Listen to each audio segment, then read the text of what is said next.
건국 영웅인 이스라엘의 초대 총리 다비드 벤구리온의 기록마저 갈아치운 이스라엘 역사상 가장 오래 집권한 총리, 이름은 베냐민 네타냐후라고 한다.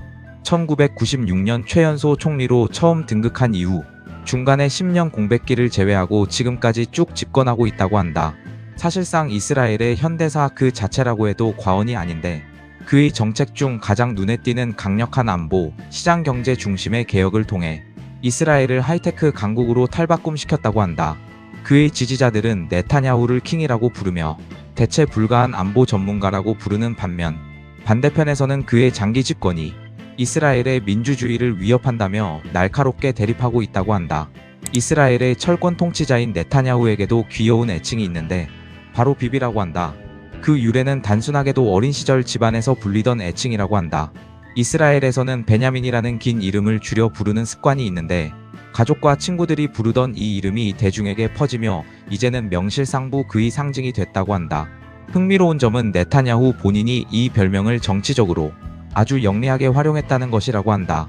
그는 완벽한 엘리트 코스를 밟은 고학력자이지만 유세 현장에서는 비비라는 애칭을 전면에 내세워 서민적인 이미지를 구축하고 강력한 팬덤을 형성했다고 한다. 네타냐후 총리는 정계 입문 전 미국의 세계적인 명문대 MIT에서 학사와 석사를 모두 마친 엘리트 중의 엘리트라고 한다. 그는 건축학을 전공하면서 동시에 경영학 석사 과정을 밟았는데 단 4년 만에 초고속으로 졸업했다고 한다.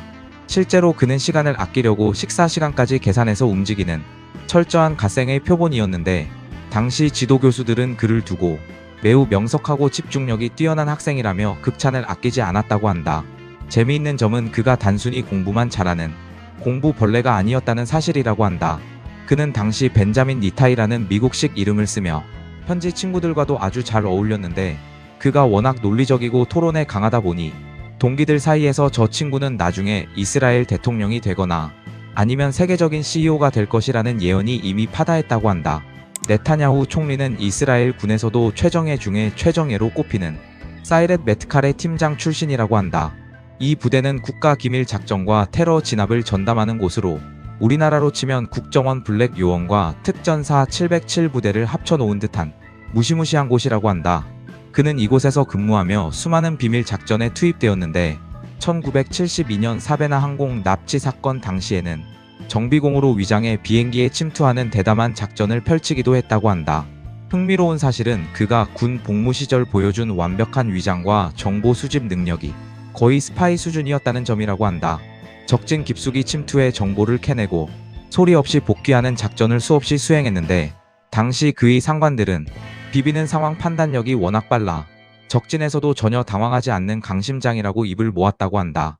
1949년생인 네타냐후 총리는 2026년 현재 우리 나이로 70대 후반에 접어들었지만 전 세계 정상들 사이에서도 손꼽히는 동안 외모를 자랑하고 있다고 한다.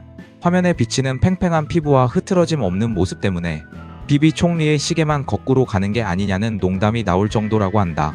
특히 그 특유의 짙은 눈썹과 은발이 섞인 풍성한 머리숱은 그의 트레이드마크인데, 이를 두고 일각에서는 가발설이나 시술설 같은 설까지 제기될 만큼 그의 외모는 늘 대중의 관심사라고 한다.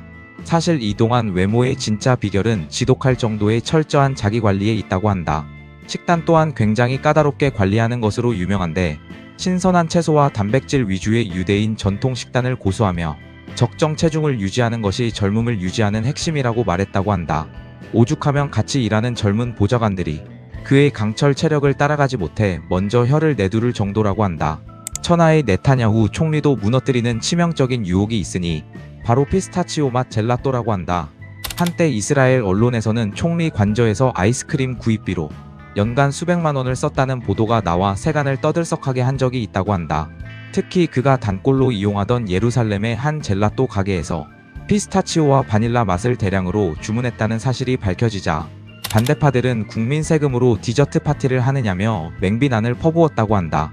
하지만 흥미롭게도 이 소동 이후 해당 가게의 피스타치오 아이스크림은 총리의 맛으로 불리며 불티나게 팔려나갔고, 지지자들 사이에서는 강철 리더십 뒤에 숨겨진 귀여운 입맛이라며 오히려 인간적인 매력 포인트로 소비되기도 했다고 한다.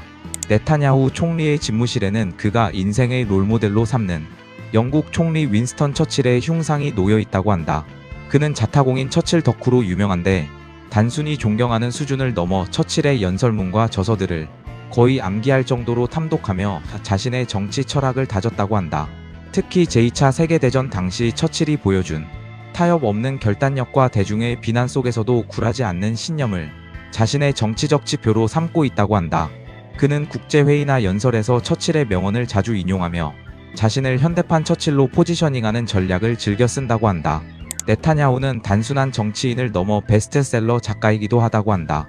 그는 여러 권의 책을 썼지만 특히 그의 자서전인 비비 나의 이야기는 전 세계적으로 큰 반향을 일으켰다고 한다. 보통 정치인의 자서전은 지루하기 마련인데 그의 글은 마치 톰 클랜시의 첩보 소설이나 할리우드 액션 영화 대본을 읽는 것처럼 박진감이 넘친다고 한다. MIT 출신답게 문장이 논리적이면서도 특수부대 시절의 긴박한 작전 현장을 생생하게 묘사하는 필력이 수준급이라고 한다. 실제로 그는 집무실에서 보고서를 읽는 시간만큼이나 독서와 집필에 많은 시간을 할애하고 있는데 본인의 정치적 메시지를 대중의 언어로 번역해 전달하는데 천부적인 재능이 있다고 한다. 네타냐후 총리는 현재 뇌물수수, 사기, 배임 등 3가지 주요 혐의로 5년째 형사 재판을 받고 있는 중이라고 한다. 2026년 4월 현재 최근 이란과의 갈등으로 잠시 중단되었던 재판이 다시 재개되었는데 그는 현직 총리 신분으로 피고인석에 앉는 이스라엘 최초의 리더라는 불명 예스러운 기록도 함께 갖게 됐다고 한다. 혐의 내용은 해외 사업가들로부터 고가의 선물을 받거나 자신에게 유리한 보도를 해주는 대가로 언론사들에게 특혜를 줬다는 의혹들이라고 한다. 가장 최근에 제기된 비판은 그가 전쟁 상황을 자신의 재판을 미루는 방패로 쓰고 있다는 의혹인데 때문에 이것에 대한 의견은 이스라엘을 지지하는 쪽에서도 많이 갈린다고 한다. 도널드 트럼프 대통령과 베냐민 네타냐후 총리는 자타공인 안보혈맹의 파트너라고 한다. 2026년 현재 트럼프 대통령의 재선 이후 두 사람은 더욱 끈끈한 관계를 과시하고 있는데 최근 마라라고 리조트에서 열린 새해 파티에 네타냐후 총리가 참석해 함께 시간을 보낼 정도로 사적인 신뢰가 두텁다고 한다. 네타냐후 총리가 트럼프 대통령과 손잡고 중동의 안정을 위해 힘을 합치는 2026년 현재의 긴박한 정세를 보면 한국 정치권의 동떨어진 행보는 다소 고개를 갸우뚱하게 만든다고 한다.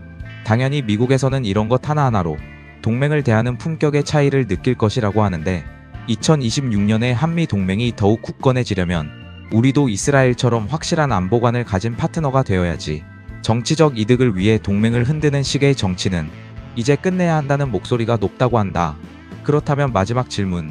당신은 이스라엘과 네타냐후 총리에 대해 어떻게 생각하는가? 이상 일용이 마스크였다.